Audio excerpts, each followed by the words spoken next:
Good morning. It is.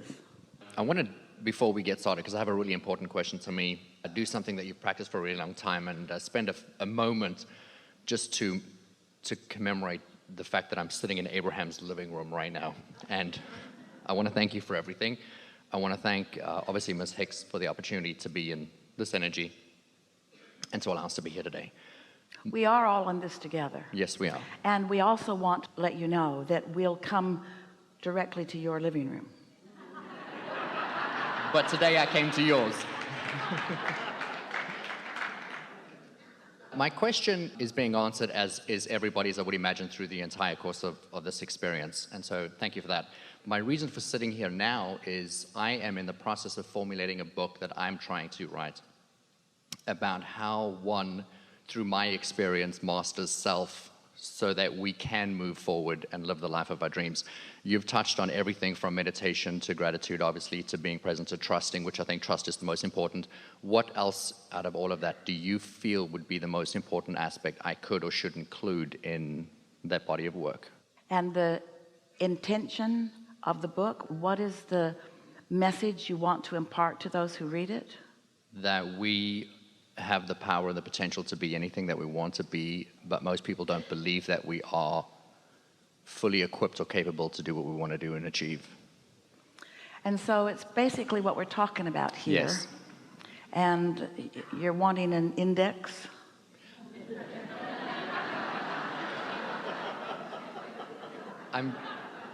Yes.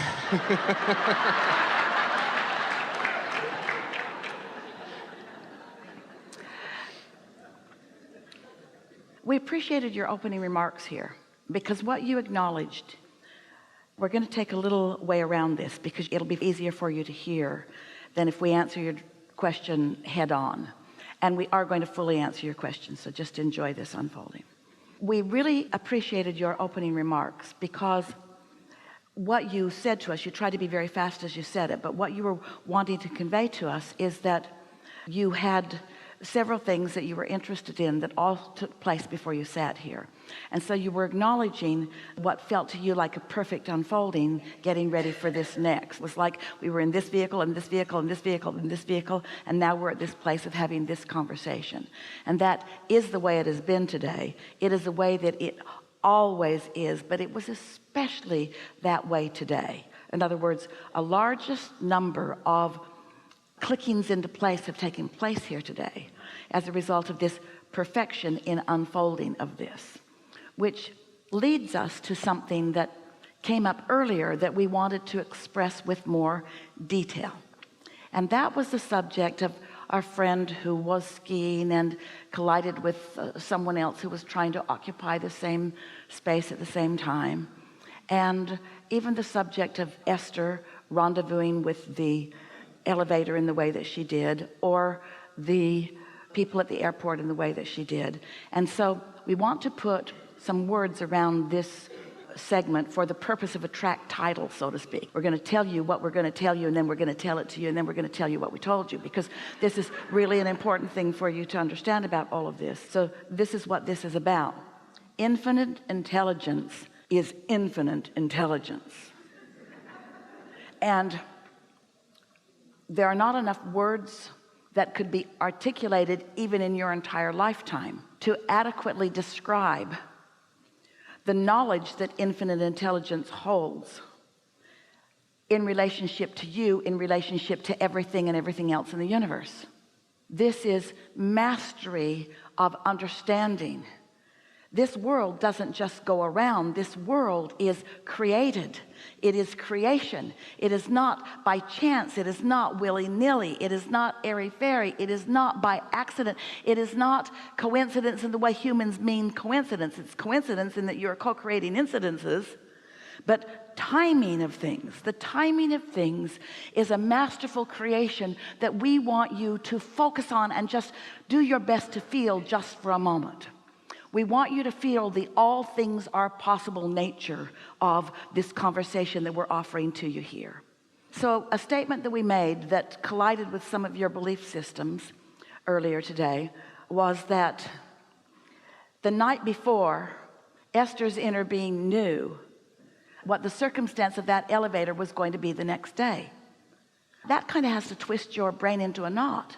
It makes it sound like things are predetermined, or like there is something that is out of your control. It isn't like that at all. Nothing is out of your control. It's just that every path isn't the path of least resistance.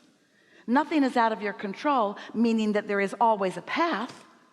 You discovering the path has to do with your willingness to intertwine with that broader perspective who does know. Some years ago, Esther and Jerry were in Texas, and they went to pick up their mail at a little town a short distance from where their house actually was sitting. And when they got to this little town and to the post office was surrounded by water. They had sandbags in the doorway to try to keep the water out, because the Cibolo Creek had risen from the large amount of rain. And so they couldn't get in to get their mail, but the roadways that they were driving on were high enough that they were fine, but the low areas were off limits to them for a while, for this day. So Jerry said, let's call our friends in San Antonio who own a 1,000-acre ranch sort of right in the San Antonio city limits, and that Cibolo Creek runs right through their property. So if the creek is over its banks here, it's soon going to be over its banks there, and it runs right through a pasture where they have cattle and equipment. And so they called them and said, hey, just want you to know the Cibolo's over its banks and it's headed your way. And they had enough time that they moved the cattle into another field, higher ground, got the equipment out of the field, and then their friend called back and said, thank you so much. We were completely unaware. And we said, nice to have a friend upstream. So what we mean by this is something just that simple. Your inner being is in this altitude of perspective, of not just being able to see you where you are in relationship to the now things that are happening, but so much more. Everything, this path of least resistance that we're talking about, everything from where you are to where you want to be is known by your inner being. Everything about you and everything about everyone else that would relate to you is known by your inner being and their inner beings. And your inner beings and their inner beings are vibrationally in cahoots with each other, vibrationally intertwined with each other for the well-being, for the upliftment of all. Does that make sense to you? Do you understand what good hands you are in? Do you understand that when your life has caused you to ask for something, how much energy and knowledge and energy that creates worlds is on board with you? But when you are doubtful of your own worthiness or not trusting your own ability, then even though that guidance which is available to you, you don't let yourself receive it for reasons of practicing thought. What we mean by that is by keeping beliefs going that you learned from somebody, that you learned from somebody, that they learned from somebody.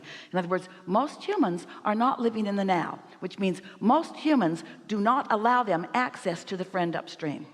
And we just cannot speak clearly enough the intelligence, the love, and the capability of that friend upstream. So much so that all things are understood because energy is in motion. And energy that is in motion is understandable by non-physical. And the way the energy that is in motion is turning out is understood by non-physical. This is not a guessing game. This is not an if game. So most humans hearing something like this would say, well, then why don't you make it clearer? Why don't you make what you know more clear to me so I will know it?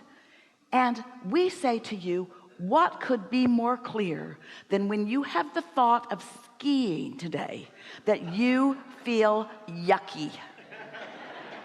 What could be more clear? In other words, that's communication with every cell in your body. That's communication with you. Now, it's not your inner being saying, don't do this. This is your inner being looking somewhere else and you going somewhere that your inner being isn't looking. That's all. This isn't your inner being trying to keep you from doing things. This is your inner being just always pointing you in the direction of what your inner being knows you want.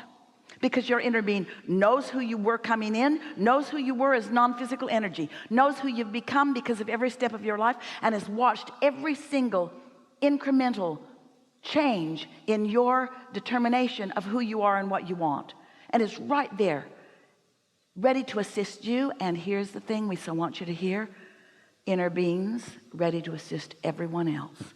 Talk about win, win, win, win, win, win. This is going to take a while because there's billions of you. Win, win, win, win, win, win, win, win, win, win, win, win, win. Oh, oh. So now, what was your question? You answered it. You answered it beautifully and perfectly. Thank you. But speak it again. Speak your question again, so that everyone will feel the fullness of what just happened. It's hard to even find it because the answer is a stronger vibration. But find your question. My question was actually more specifically tied to a book, but the answer was about my action to create the book. And so I took more from it than what I asked. So your inner being knows who you are and what you came to say. And your inner being knows how what you came to say has changed over time. Yes. And your inner being knows what the world wants to hear. And your inner being knows where they are in their life experience. What we're talking about is the inspiration for the perfect whatever it is always available to you. So what did you take away from this? What was the primary message that you heard us just deliver? We'll tell you what we want it to be. You already did the work of writing the book by living your life so far. Yes. So you already wrote the book by your life so far. You already asked the questions that wrote the book. So the book is already there to be received. So is your work to figure out what to put in the book? Abraham got this and this and this and this. What should chapter 8 be? Or is the book already written and what you want to do is just get into the receiving mode and receive the book? And what is the book that you want to write? The book that will meet people where they are and take them to the next vehicle. The other day we were talking to someone who was talking about career, and this person used the word vehicle, and that was when we began using the word vehicle in the way that we demonstrated to you here today. So we said to this person, because this person had a job and then had another job and was ready for another job, but the thing that they got from our vehicle discussion: you keep thinking that you should find a vehicle that will take you the whole ride. So you sort of think you've got to write the book that will take you the whole ride, or take the world the whole ride.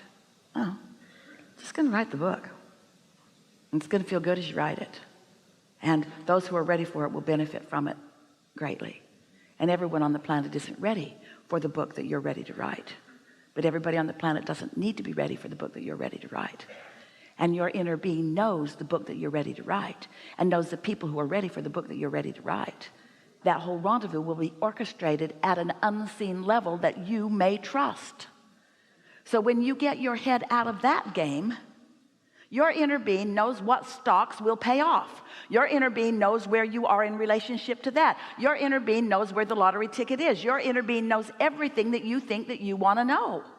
Your inner being knows when your best passage through traffic is. Your inner being knows when the flyer is going to come down the mountain, is going to try to occupy that space, and will help you not try to occupy the same space. All things are known, and things that Esther's vocabulary does not have the ability to articulate.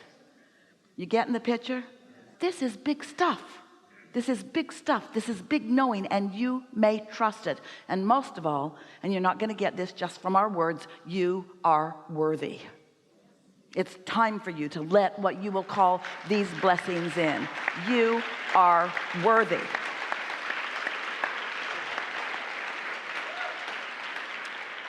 So there. This felt really good, and we should do it again. Thank you. There we go.